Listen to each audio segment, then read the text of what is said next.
Good evening, children. We will continue with yesterday's topic, that is double intercept form, and today's problem is great problem. By the way, हम फिर से हमारे result के एक दिन नजदीक पहुंचे हैं। जैसे भी रिजल्ट लगता है हम लोग फिजिक्स भी, केमिस्ट्री भी शुरू करने वाले हैं, बायोलॉजी भी शुरू करने वाले हैं। जैसे भी एक दिन एक क्लास होता है तो फिर 2-3 क्लास होना शुरू हो जाएगा, टाइम भी बढ़ेगा, खूब प्रैक्टिस भी करेंगे, नए प्रॉब्लम्स भी पढ़ेंगे, लाइव ऑनलाइन भी प्रैक्टिस करेंगे जूम के माध्यम से। पर उसके लिए रिजल्ट लगने का वेट करना होगा। तो जल्दी जल्दी रिजल्ट लगे, हम 10th से पूरी तरह से मुक्त हो जाए, पूरी तरह से 11th में चले जाए और खूब पढ़े, मन लगा के पढ़े। लेकिन तब तक इस प्रॉब्लम की तरफ रुख करते हैं। डबल इंटरसेप्ट फॉर्म में कल हमने देखा था कि एक लाइन जब एक्सिस को इंटरसेप्ट करता है तो एक्स एक्सिस पे एक इंटरसेप्ट बनता है जिसको हमने ए से शो किया, वाई एक्सिस पे इंटरसेप्ट बनता है जिसको हमने बी से शो किया। सो एक्स इंटरसेप्ट है ए और वाई इंटरसेप्ट है बेटा बी, और ये रहा आपका equation, that is called as double intercept form. तो इंटरसेप्ट्स कौन से होंगे? Which are the intercepts? Intercepts are a and b. Remember, intercepts are a and b. तो जब मैं बोलता हूं intercepts are a and b, और अगर मैं बोलता हूं इंटरसेप्ट्स आर इक्वल, अगर मैं बोलता हूं इंटरसेप्ट्स आर इक्वल, तो उसका मतलब हो गया बेटा ए इज इक्वल टू बी, क्योंकि ए और बी तो इंटरसेप्ट्स है। और जब हम लोग बोलते हैं intercepts are equal, a equal to b, अगर हम लोग बोलते हैं, जैसे ये वाला प्रॉब्लम देखिए आप, सम ऑफ इंटरसेप्ट्स इज 0, क्या बोला है उन्होंने यहां पे? सम ऑफ इंटरसेप्ट्स इज 0। तो आपका एक पहला इंटरसेप्ट, ये दूसरा इंटरसेप्ट, और उनका सम कितना है बेटा? 0। ये कुछ वर्ड प्रॉब्लम्स हम लोग 10th स्टैंडर्ड में करते थे, लीनियर इक्वेशन और क्वाड्रेटिक में। सम ऑफ टू नंबर्स इज 10, मतलब x + y = 10, बस ठीक वैसा ही है। पहला इंटरसेप्ट a, दूसरा intercept b, and sum of intercept 0, a + b = 0। कभी बोलते हैं intercepts are equal, a = b। कभी बोलते हैं क्या बोलते हैं उसको, x intercept is twice y intercept. तो इसको कैसा लिखिएगा?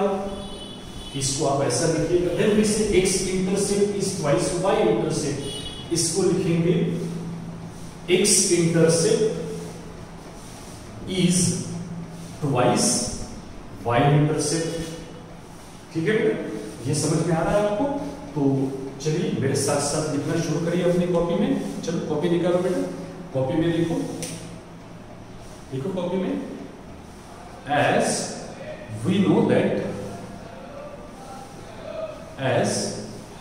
that x intercept equal to a, ये दो लाइन लिखेंगे बेटा, x intercept equal to a,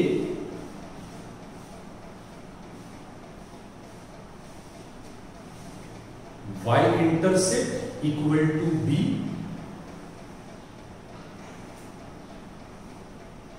y intercept equal to b। Good. और नीचे लिखेंगे फॉर्म द कंडीशंस। क्या लिखेंगे नीचे? Form, FORM, form the conditions, form the conditions. नीचे नंबर 1,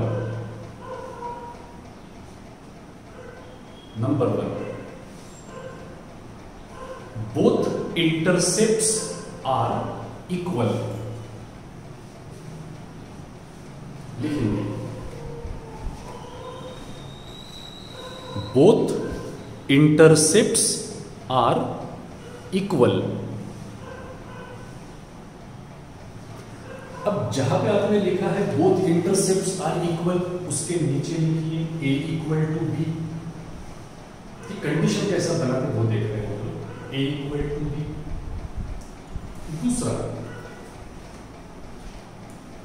दूसरा ये लिखेंगे बेटा, sum of intercepts is 0, sum of intercepts is 0, sum of intercepts is 0।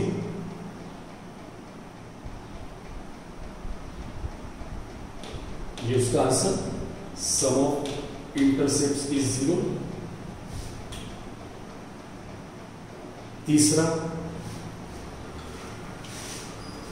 ये लिखेंगे बेटा थर्ड में, x intercept is, this is twice, शायद समझ में ना आए, x intercept is twice y intercept, x intercept is twice y intercept, जिसको हम लिखते हैं x intercept is twice y intercept.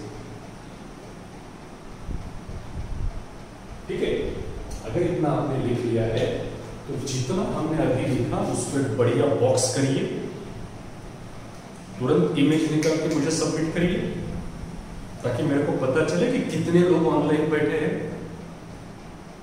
इसको बॉक्स करके तुरंत निकाल के सबमिट करेंगे बेटा, और उसके बाद में ये क्वेश्चन लिख के तैयार करेंगे। Come do it.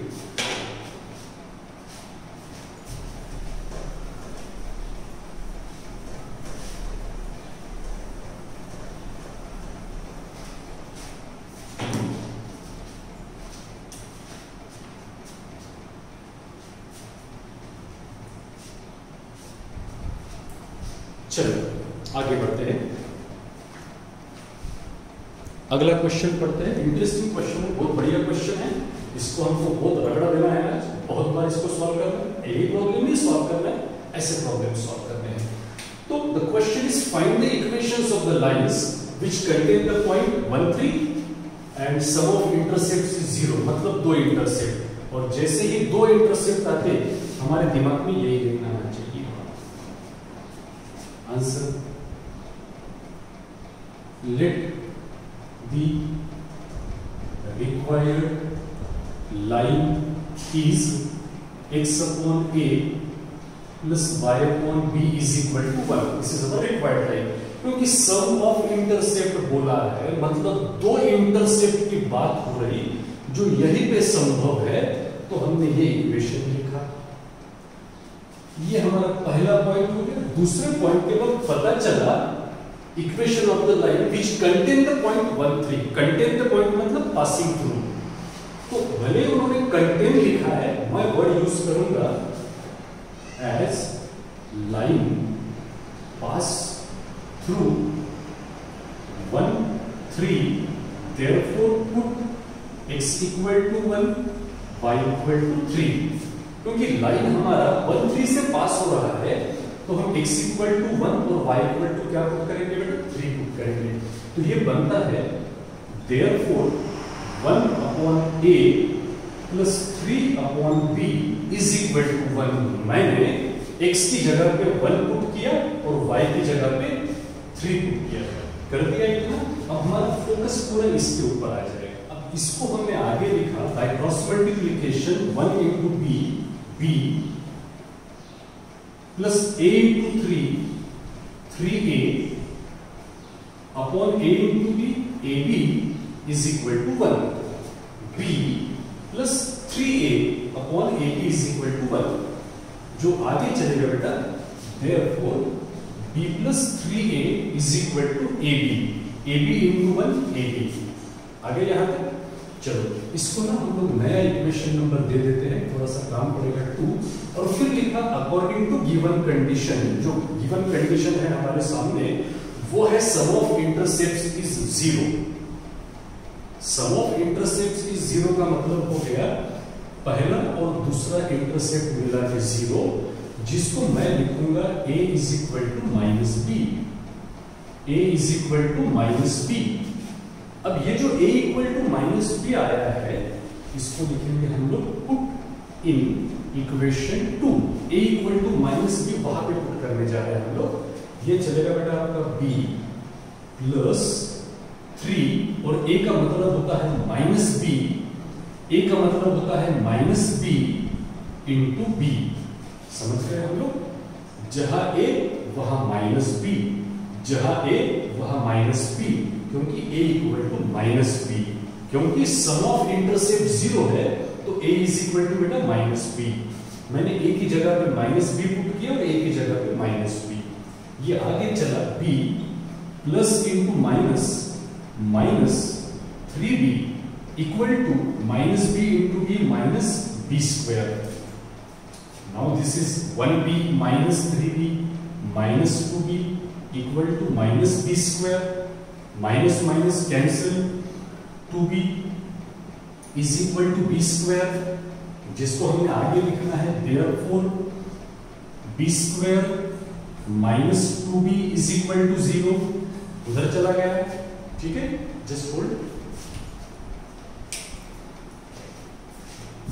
अब इसको आगे लेके चलना है, हमको b का वैल्यू फाइंड आउट करना है।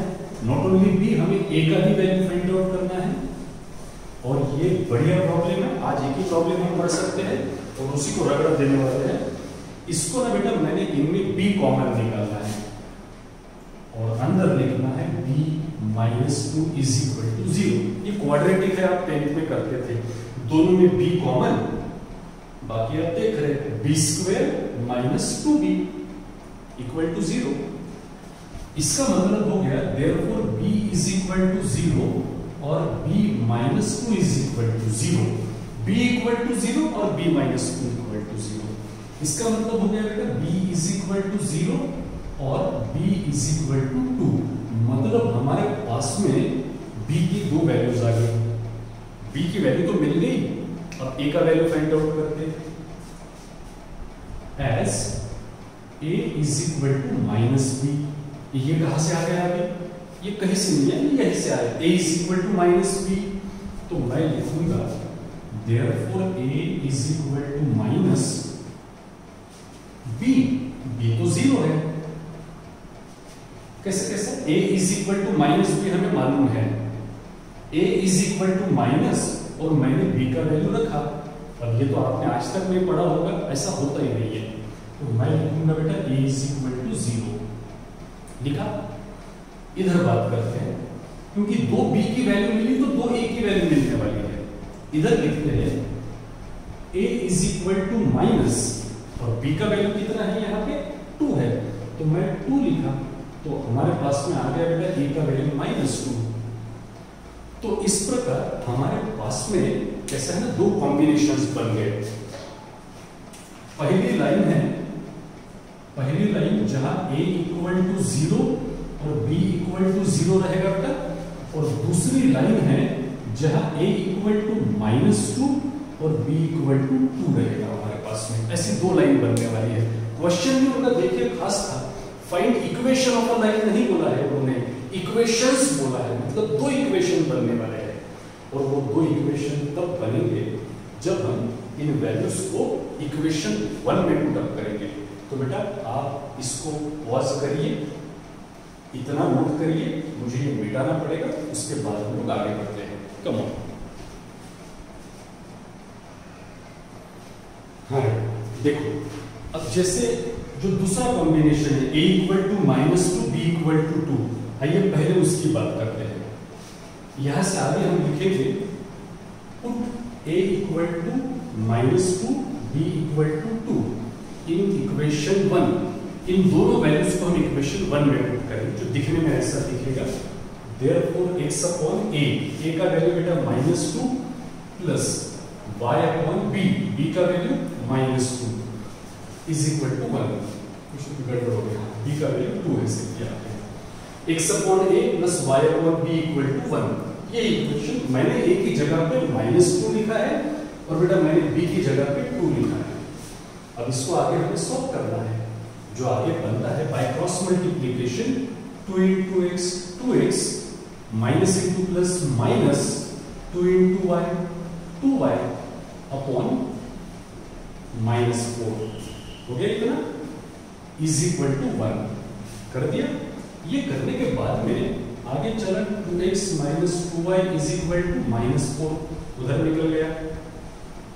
सबको 2 से डिवाइड करते, डिवाइड बाय 2, इसको 2 से डिवाइड बाय 2, इसको 2 से डिवाइड किया x, इसको डिवाइड किया y और इसको 2 से डिवाइड किया -2। अगली स्टेप में इसको अंदर लिया, that is x minus y plus 2 equal to 0 is the equation of line। या फिर आप ऐसा भी कर सकते थे 2 कॉमन निकालते, पर वो माइनस के कारण थोड़ा कॉम्प्लिकेशन होगा करके हमने सीधा क्रॉस मल्टीप्लाई किया। तो ये बेटा जो हमारा आंसर मिला, ये दूसरा आंसर मिला। हमने पहला अभी तक सॉल्व नहीं किया क्योंकि मुझे आपको थोड़ा सा वो एक्सप्लेन करना पड़ेगा। तो वो देखिए कैसा है उसका एक्सप्लेनेशन।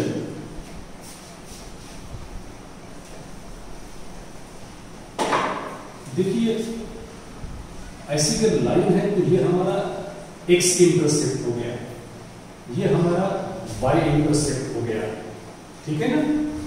तो ये अगर 1 है यहाँ पे तो हम बोलेंगे a इज इक्वल टू 1, पर जब a इज इक्वल टू 0 और b इज इक्वल टू 0 बोलते हैं बेटा, तो वो a का वैल्यू ना 0 पे मतलब यहाँ पे आ जाता है और b का वैल्यू भी 0 पे मतलब यहीं पे आ जाता है।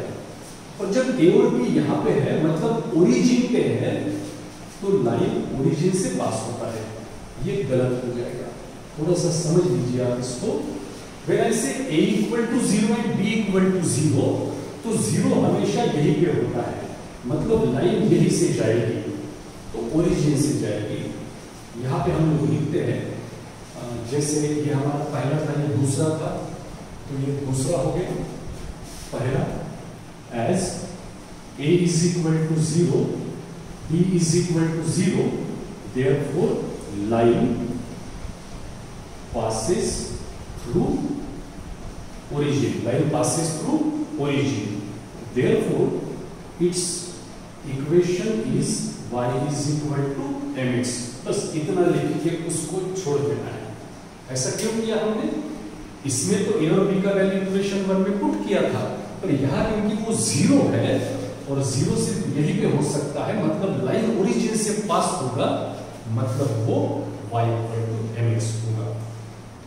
ठीक, इसको नोट करेंगे। आगे जो प्रॉब्लम्स मैं आपको देता हूँ वो आपको इसी मेथड से सॉल्व करने हैं, और चिंता मत करिए। यहाँ जैसे 0 0 आ गया वैसा शायद नहीं होगा, तो आपको मालूम है यही आंसर रिपीट करना है, वरना ए और बी की जो 2 वैल्यूज मिलेगी तो 2 इक्वेशंस भी आपको बनाने हैं। ठीक है बेटा, कम इसको नोट करते हैं। आज बस इतना ही, अभी प्रैक्टिस शुरू करते हैं हम लोग।